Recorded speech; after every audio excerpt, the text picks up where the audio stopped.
Bueno, toca el momento de estudiar la oxidación y reducción en química orgánica.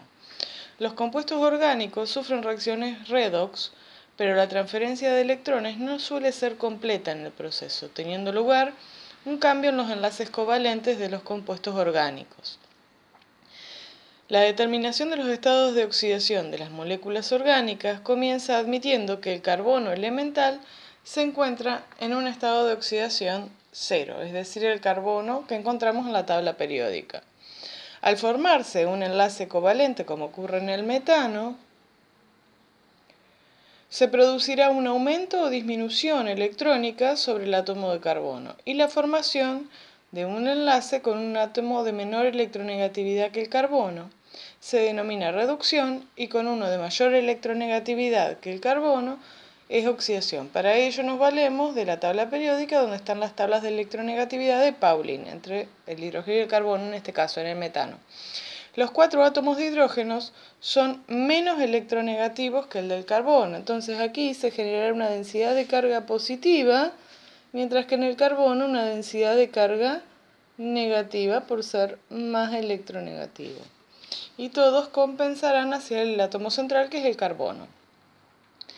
Entonces, como cada hidrógeno tiene más 1 en estado de oxidación, tiene 4 hidrógenos, el estado de oxidación del carbono central es menos 4. Entonces, el estado de oxidación de este carbono es menos 4 en el metano. La adición de átomos de hidrógeno sobre una molécula orgánica se considera siempre un proceso de reducción. En el otro extremo de estado de oxidación consideraremos, por ejemplo, el dióxido de carbono. En el dióxido de carbono, a diferencia del metano, el oxígeno es más electronegativo que el carbono. Entonces tendrá una densidad de carga negativa sobre la nube electrónica del oxígeno y una densidad de carga positiva sobre el carbono. Lo que nos queda que el oxígeno tiene su carga negativa menos 2, entonces este átomo central tendrá más 4. El átomo de carbono se encuentra unido por 4 enlaces al oxígeno, que es más electronegativo que el carbono. La mayoría de los heteroátomos unidos al carbono son más electronegativos que estos y son responsables del aumento del estado de oxidación del carbono. El estado de oxidación del carbono en un compuesto puede ser determinado utilizando el siguiente criterio de electronegatividad. Como primer medida, el estado de oxidación del átomo de carbono varía en menos 1 por cada enlace con un átomo de hidrógeno. La segunda, el estado de oxidación varía en más 1 por cada enlace con un átomo más electronegativo que el carbono. La tercera, los dobles y triples enlaces con heteroátomos se cuentan 2 y 3 veces respectivamente.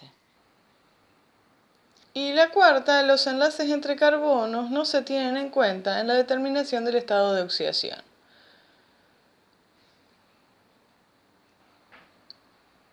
Vamos a ver un ejemplo. ¿Qué tal el clorometano? El clorometano tiene esta forma. Si yo dibujo la fórmula de Lewis,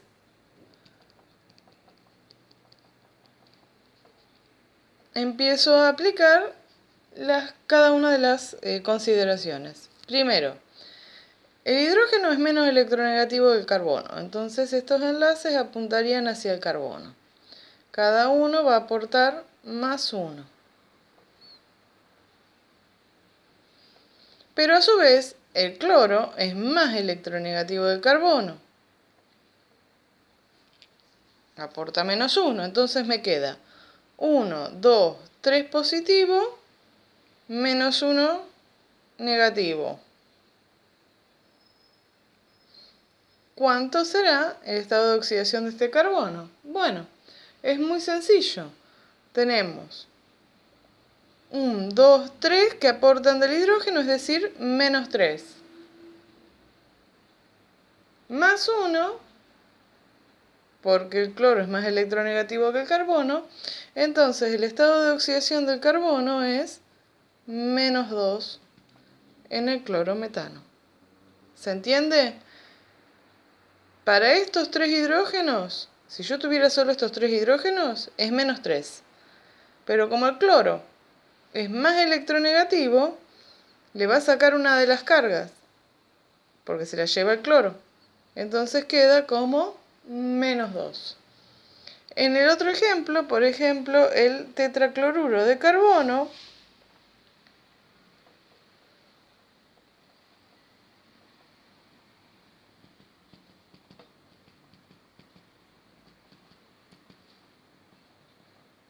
¿qué pasa? Todos son más electronegativos que el carbono.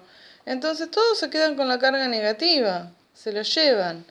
Si acá yo tengo -4 cargas negativas, este carbono tiene que ser +4. Por ejemplo, en el etano nitrilo, y todavía no lo hemos visto, pero tiene esta estructura, el etano nitrilo, tendríamos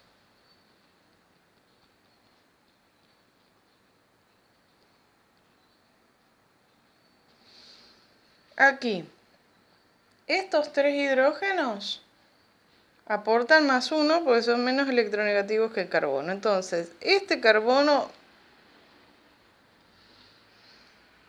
de este grupo terminal tiene estado de oxidación -3. Vamos a analizar qué pasa con este otro carbono, porque el enlace carbono-carbono no se cuenta. Entonces, este carbono y el nitrógeno. Observen que el nitrógeno tiene 3 enlaces y el nitrógeno es más electronegativo que el carbono.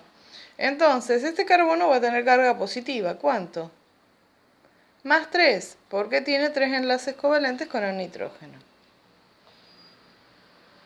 En total, el etano nitrilo tiene estado de oxidación 0, porque -3 más 3 me da 0. ¿Qué pasa en la función aldehído, en el formaldehído u etanal?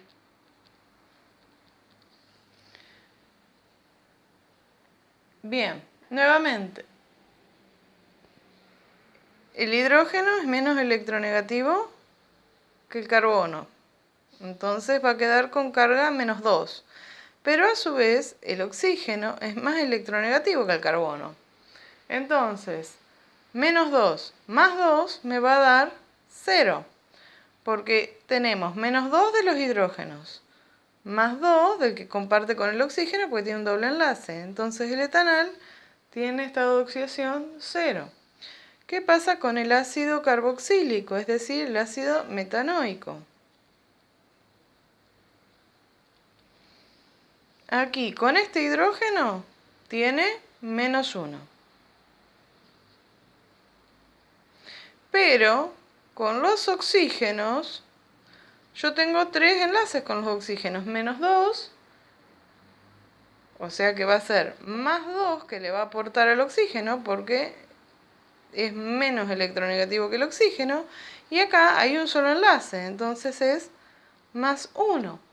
Y su estado de oxidación entonces será +2. Ven que dependiendo con quién se combina, hasta incluso en una misma familia cambia el estado de oxidación del carbono.